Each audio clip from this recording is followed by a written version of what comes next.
매일경제 2026년도 5월 25일자 기사예요. 경기도 다주택자 매물 쏟아지자 서울사람 1만 명 넘게 달려갔다.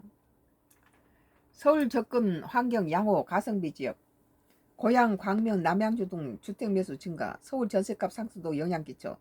서울에 살려고 하면 너무 비싸니까 경기도 쪽에 매물이 나오니까 전세입자들이, 무주택자들이 거기 가서 그걸 계약했다는 거죠. 다주택자 양도세 중과포를 앞두고 다주택자 매물거래가 활발했던 가운데 이 기간 1만 명 이상의 서울 시민이 경기도 주택을 매수한 것으로 나타났다. 지금 뭐 전세가 없으니까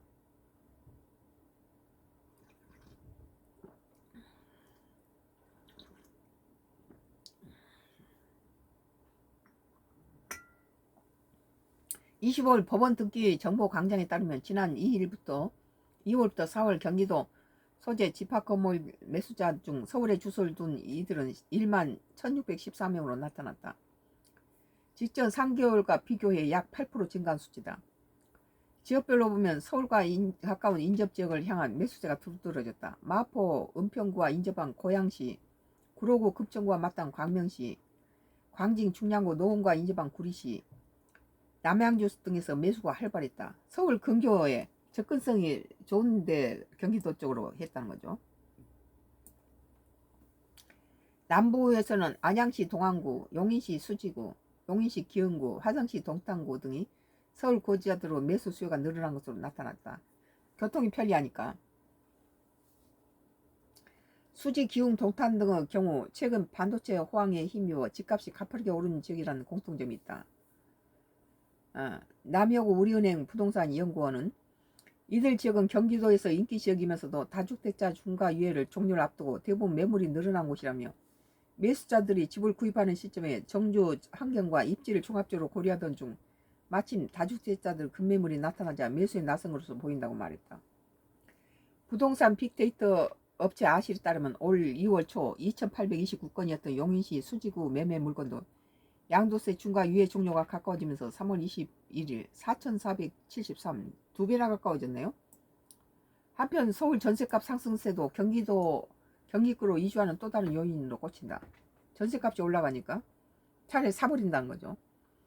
국토교통부 실거래가 공개 시스템에 따르면 서울 중량구 경우 최근 전용 84제곱미터 전세는 4억에서 5억인데 인접한 경기 구리시 전용 59제곱미터 매매가가 5억대 중반을 기록한다. 그러니까 전세값으로 집을 산다는 거예요. 지역을 옮기고 면적을 줄이면서 임차에서 자가 보유로 전환을 고려해볼 만한다는 조건이 뜻이다. 남효구 연구원은 서울 외곽 지역에 전세로 거주했던 사람이 해당 전세 가격으로 계속 살기 어려워지면 보증금에 자금을 좀 더 얹어 평형이 조금 작은 경기도 신축으로 옮길 수 있다며 임차인 신분에서 상품성이 더 좋은 인접지역 아파트를 매수하며 갈아타는 것이라고 말했다. 매일경제예요. 경기도 다주택자 매물 쏟아지자 서울사람 1만 명 넘게 달려왔다라는 기사였습니다. 매일경제 썬가크루스 나이 정치 코멘트였어요. 매일경제 같은 맥락인데요. 2026년도 5월 25일자 기사. 집 사고 아이 낳자 서울 청년 출산 확률 임대 거주자가 자가 보유자 2배. 국토연구 인구 구조 전환과 부동산 영향 분석. 출산 결정도 공공임대 가구 자가비 3.4배 상승. 공공임대 35세 후 민간 임대 자가 전환 바람직. 임대를 하고 있다가 집을 마련해서 결혼하고 아이를 낳는 것이 많다는 거죠. 공공임대주택에 사는 20대가 빚을 내 집을 사서 자가에 거주하는 20대보다도 결혼 확률이 무려 2.7배나 높다는 게 연구 결과가 나왔다.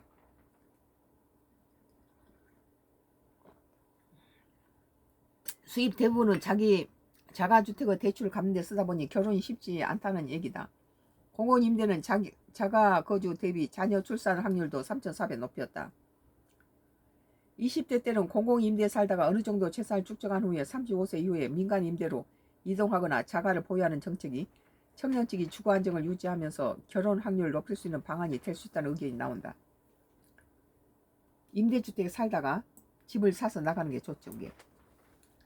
24일 국토연구원은 인구구조 전환에 따른 부동산 시장 영향과 향후 가세 보고서에 따르면 공공 민간 임대주택에 거주하는 경우 결혼 확률이 자가에 비해 확연히 높았다.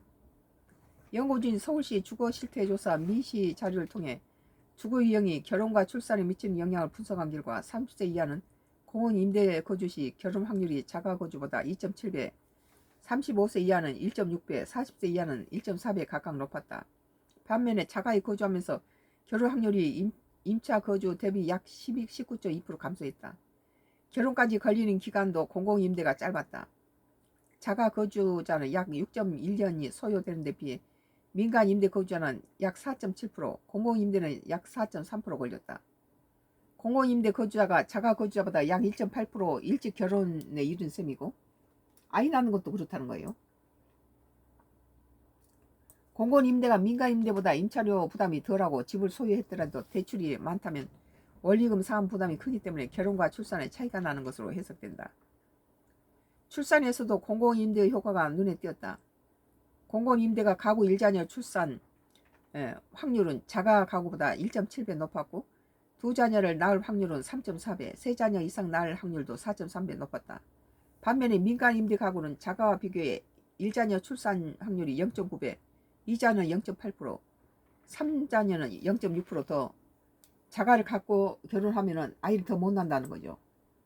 임대주택에 산 사람은 아이가 많을수록 큰 평수로 가잖아요. 여러가지 혜택 때문에. 박진배 국토연구원 부연구위원은 서울 자가거주 청년층 상당수는 주택 구매 후 원금과 이자 때문에 출산을 포기하는 것으로 주장된다.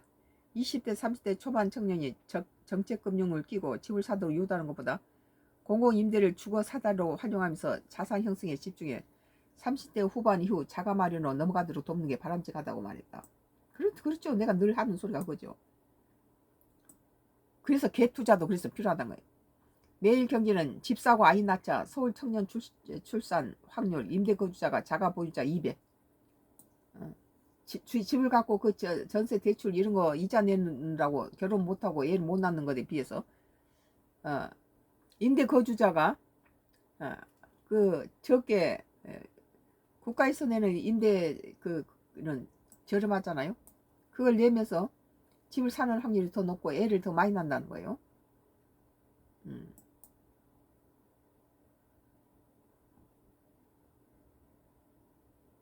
마지막으로는 조선일보